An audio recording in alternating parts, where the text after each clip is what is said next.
Hello friends, मैं एक बार फिर से उपस्थित हूँ कहानी अनचाही शादी से मनचाही शादी तक के सफ़र का अगला भाग लेकर। इसके पहले के भाग अगर आपने नहीं देखा तो प्लीज़ एक बार मेरे चैनल पर जाकर अवश्य देखें और इसके लेटेस्ट भाग मैं कमेंट सेक्शन में पिन कर दूँगी, तो एक बार ज़रूर क्लिक करके देखें। Thank you. शगुन के मैसेज से सात्विक को पता चल गया, समझ आ गई कि वह नाराज है, बहुत दुखी है और उसे उससे नहीं मिलना चाह रही है। तो सात्विक ने भी ज़्यादा फोर्स नहीं किया, उससे मिलने की ज़्यादा कोशिश नहीं की और गुड नाइट और साथ में बहुत सारे हार्ट और किस वाली इमोजी भेजकर मोबाइल बंद कर दिया और साइड में रख दिया। वह कुछ देर तक यूं ही बैठा रहा, मन बेहद बेचैन हो रहा था, एक छटपटाहट सी हो रही थी शगुन से मिलने के लिए। इसलिए वह तो मैसेज देखते ही भाग कर आ गया यहाँ पर, लेकिन वह मिलने को तैयार नहीं थे उससे। वह ध्यान बटाने की कोशिश कर रहा था, पर बेचैनी और ज़्यादा बढ़ रही थी। हो भी क्यों नहीं, जस्ट बगल के कमरे में उसकी जिंदगी थी और वह उससे मिल नहीं सकता था।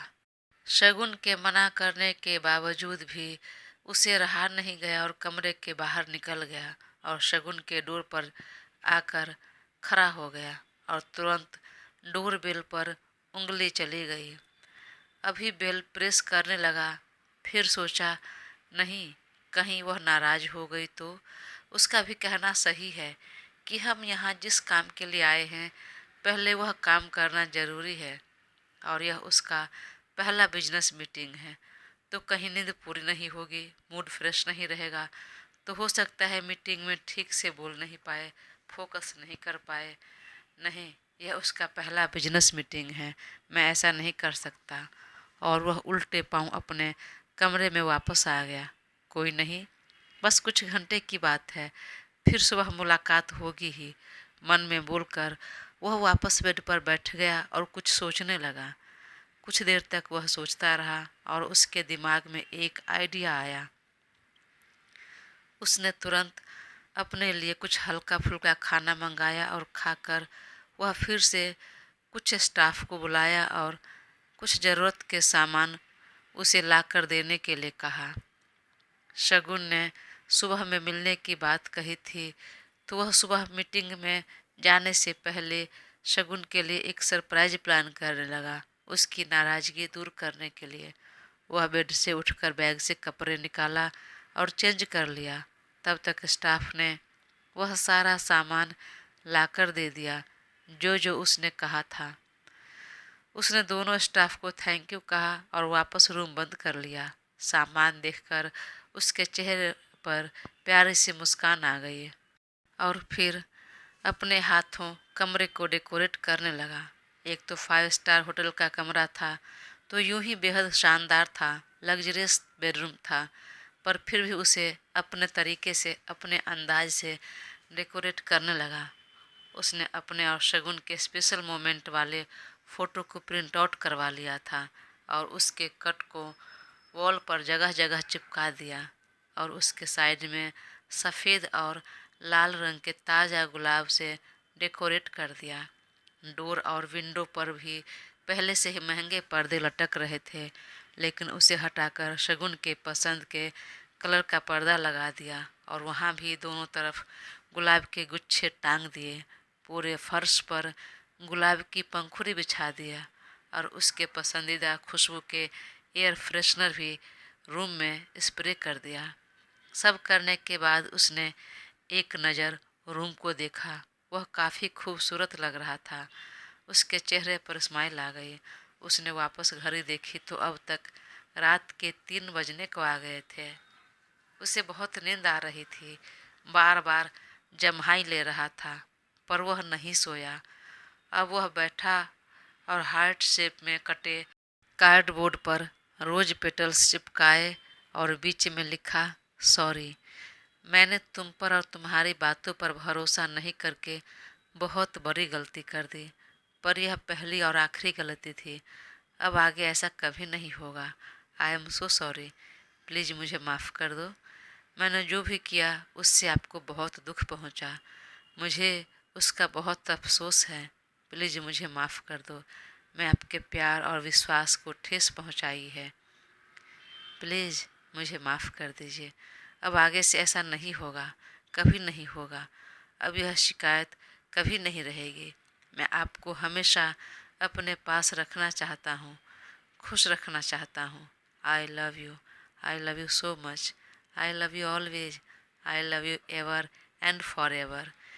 नीचे लिखकर बहुत सारे हार्ट और सॉरी वाले इमोजी बना दिया और उसे हार्ट वाले कार्डबोर्ड को इस तरह रखा जिससे कि डोर खोलते ही सबसे पहले उस पर नज़र जाए, और साइड में रखे टेबल को बहुत अच्छे से डेकोरेट कर दिया और रिसेप्शन पर कॉल करके बता दिया कि मॉर्निंग शार्प 7:30 को ब्रेकफास्ट भेज देने के लिए। सब कुछ करके उसने एक नज़र रूम पर डाला। सब कुछ बहुत अच्छे से हो गया था। अब उसने घड़ी में समय देखा तो सुबह के 4:30 बज गए थे। अब नींद भी बर्दाश्त के बाहर हो रही थी। उसने मोबाइल में अलार्म लगाया 6:30 का और 2 घंटे की नींद लेने की सोची और बेड पर सोने गया। फिर सोचा नहीं, इस पर प्लिट्स आ जाएंगे, खराब हो जाएगा। इसलिए वह काउच पर लेटा और तुरंत ही गहरी नींद में चला गया। इधर मुंबई में रूही कॉलेज आई। जैन ने उसे ड्रॉप किया। वह घर से निकली कॉलेज के लिए। तभी उसका मूड थोड़ा ऑफ हो गया दीवा को लेकर, और उसे देखकर जैन ने फिर पूछ लिया, क्या हुआ? आपके फेस एक्सप्रेशन क्यों चेंज हो गए? कॉलेज नहीं जाना? नहीं नहीं, जाना है ना। और वह कार से उतरकर जैन को हग किया तो उसने कहा, मैं लेने के लिए आ जाऊंगा, आप खुद मत आना। ठीक है, बोलकर वह कॉलेज के कैंपस के अंदर गई तो वहाँ हर जगह लड़के लड़कियाँ आपस में बातें कर रहे थे, खुसुर फुसुर कर रहे थे। रूही भी जानने की कोशिश करने लगी, क्या हुआ, किसके बारे में बात चल रही है। तो सब ने यही कहा कि ऐसा पता चला है कि दीवा को कॉलेज से निकाल दिया गया है, और वो भी हमेशा हमेशा के लिए। और इतना ही नहीं, अब वह किसी भी कॉलेज में कहीं एडमिशन नहीं ले पाएगी। सुनकर रूही का कलेजा धक से रह गया। उसे सुनकर अच्छा तो लगा, पर थोड़ा आश्चर्य से पूछा, लेकिन क्यों, क्या हुआ जो उसे निकाल दिया? वही तो, रीजन पता नहीं चला है, पर कोई तो बहुत बड़ी बात है जिस वजह से उसे निकाल दिया गया है। उसके पेरेंट्स को भी बुलाया था। तब रूही ने जानबूझकर कहा, अरे पिछली बार भी वह गायब हो गई थी, इसलिए हो सकता है इस बार भी कहीं चली गई हो, गायब हो गई होगी। अरे नहीं, पिछली बार वो छुट्टी लेकर गई थी, लेकिन इस बार सच में निकाल दिया है। सुनने में आया है कि बहुत बड़ी गलती की है उसने। अच्छा, बोलकर वह सीधे अहान के पास गई, जानने के लिए कि क्या बात है, क्या हुआ आखिर। तो देखा क्लास के बाहर अहान भी बेहद उदास और गुमसुम बैठा हुआ था। बेचारा बहुत दुखी लग रहा था। रूही तुरंत उसके पास बैठ गई और कहा, अहान, ये मैं क्या सुन रही हूँ? रूही ने फिर कॉलेज छोड़ दिया, वो भी हमेशा हमेशा के लिए? हाँ, सही सुना तुमने, सच में छोड़ दिया। पर क्यों? मुझे भी नहीं पता। कल तक तो सब ठीक था, और आज जब मैं आया तो सब बात कर रहे थे कि दीवा को निकाल दिया है कॉलेज से हमेशा के लिए, और वह भी कहाँ गायब हो गई, कहाँ चली गई पता नहीं। ऐसा क्यों किया, समझ में नहीं आ रहा है। ऐसा क्या हुआ, दीवा ने एक बार भी बताया नहीं? नहीं बताया। कल कॉलेज से हम दोनों साथ में ही गए, रात को भी हमारी बात हुई थी, पर आज सुबह से मैं उसे कांटेक्ट करना चाह रहा हूँ, पर कांटेक्ट नहीं हुआ। तो मैंने सोचा कि वह कॉलेज चली गई हो, पर यहाँ आया तो यह सुनने को मिला, और तब से मैं बार बार उससे कांटेक्ट करने की सोच रहा हूँ, पर नहीं हो रहा है। कुछ तो बात जरूर होगी। हाँ होगी, पर पता नहीं। और यहाँ पर जितने भी स्टूडेंट हैं उसमें से किसी को भी नहीं पता। प्रिंसिपल रीजन बताने को तैयार नहीं किसी से भी। रूही समझ गई यह सब जरूर सात्विक जीजू ने ही किया होगा और मन में सुकून आ गई। उसने तुरंत कहा, आहान चलो क्लास में चलते हैं, अभी लेक्चरर के आने का समय हो गया, इस बारे में हम बाद में बात करते हैं, हम बाद में पता लगाएंगे। आहान तब दुखी मन से क्लास में आ गया। कुछ देर में प्रोफेसर आए और वह पढ़ाना शुरू कर दिया। इधर सुबह के 6:30 का अलार्म बजा तो सात्विक की आँख खुली। वह तुरंत उठा और गुनगुना पानी पीकर फ्रेश होने चला गया। आज जल्दी ही फ्रेश हो गया और एक नज़र रूम पर डाला। एक बार फिर रूम में एयर फ्रेशनर स्प्रे किया और हाथ में ताज़ा गुलाब का नया बुके लिए शगुन के कमरे का बेल बजाया। अभी सुबह के 7 बज रहे थे। उसने मन ही मन सोचा, अब तक वह भी फ्रेश हो गई होगी तो साथ में बैठकर हम ब्रेकफास्ट कर लेंगे। उसने कई बार डोरबेल बजाया पर डोर नहीं खुला। तब उसने घड़ी देखी। क्या हुआ, शगुन सो ही तो नहीं रही अब तक? और कॉल करने के लिए मोबाइल निकाला। तब तक उसका ब्रेकफास्ट का ऑर्डर लिए 2 स्टाफ आया तो उसने पूछ लिया तो कहा, मैम तो अभी कुछ देर पहले ही बाहर गई है। वह चौंक गया और फिर कहा, ठीक है, तुम ब्रेकफास्ट वापस लेकर जाओ, और तुरंत शगुन को कॉल लगा दिया। अब उससे रहा नहीं गया। शगुन ने कॉल देखा और तुरंत रिसीव कर लिया और कहा, गुड मॉर्निंग सर, मैं आपको ही कॉल करने जा रही थी। प्लीज़ सेकंड फ्लोर पर मीटिंग हॉल में आ जाइए ना, डिस्कस करनी थी आपके साथ। वह चौंक कर अपने कमरे की तरफ देखा और पूरा डेकोरेटेड रूम उसका बुके यूं ही रह गया। उसने तो कुछ खाया भी नहीं था, पर शगुन ने बुलाया तो मोबाइल लिया, घड़ी बांधी कलाई में और तुरंत लिफ्ट से सेकंड फ्लोर पर चला गया, जहां शगुन बैठे उसका इंतजार कर रही थी। सात्विक मीटिंग हॉल में गया तो शगुन तुरंत सोफा से उठ खड़ी हुई और उसे ग्रीट किया, गुड मॉर्निंग सर। सात्विक ने उसे देखा तो एक पल के लिए देखता रह गया। उसने गुड मॉर्निंग कहा, उसका भी जवाब नहीं दिया। उसका मुंह खुला रह गया, आंखें फटी की फटी रह गई। वह नेवी ब्लू कलर की 3 पीस सूट पहनी थी, गले में सफ़ेद मोती का माला, हाथ में एक महंगी वॉच। अपने कर्ली बाल को बीच मांगकर उसने खुला छोड़ रखा था। चेहरे पर हल्का मेकअप, हाथ में एक महंगा बैग। कुल मिलाकर वह एक परफेक्ट बिजनेस वूमन दिख रही थी। सात्विक उसे पहली बार बिजनेस अटायर में देखा और देखकर वह शॉक्ड था। जितना वह सोच रहा था उससे वह कहीं बहुत बेहतर थी। उसे तो लगा था कि उसे कॉल किया है, बुलाया है, मतलब वह शायद अपने पहले मीटिंग के लिए नर्वस हो रही होगी, घबराई होगी और वही दूर करने के लिए उसे बुलाया है। लेकिन उसके चेहरे पर पूरा कॉन्फिडेंस दिख रहा था। वह बिल्कुल प्रोफेशनल लग रही थी। सात्विक यूं ही खड़ा देख रहा था। शगुन भी उसे ही देख रही थी और पलक झपकना भूल गई थी। सात्विक भी कम हैंडसम नहीं दिख रहा था। Black pant, white shirt, tie और ब्लैक कोट पहने, जेल से सेट किए हुए बाल, वह भी काफ़ी जच रहा था, अट्रैक्टिव लग रहा था। 2 दिन के बाद वह उसे देख रही थी। वह सो रहा था तभी वह निकल गई थी। आज इतना फ्रेश देखकर उसे भी अच्छा लगा। और जब सात्विक वहीं खड़ा रह गया तो आगे आकर फिर कहा, good morning sir, please have a seat. उसने अपने सामने सोफा पर बैठने का इशारा करते हुए कहा। सात्विक अब सेंस में आया और उसकी तरफ बढ़ गया। जी में तो आया कि अभी जाकर कस के हग कर लूं, पर ऐसा नहीं किया। उस मीटिंग हॉल में फ़िलहाल वही दोनों थे। वह मीटिंग में जाने से पहले प्रिपेयर करने के लिए सात्विक को बुलाया था, तो सात्विक पास गया और रहा नहीं गया। सीधा शगुन के कमर में अपनी बाह लपेट दिया और उसे अपने करीब करते हुए कहा, शगुन, क्या है ये, क्यों इतना प्रोफेशनल बन रही हो यार, हम हस्बैंड वाइफ। शगुन ने बीच में ही बात काट दी। क्या क्या है सर, क्या क्या मैंने, यह सर क्यों बोल रही हो यार तुम, हम तो हस्बैंड वाइफ हैं सर, हम काम की बातें करें। उसने उसकी बाह अपने कमर से हटाते हुए कहा।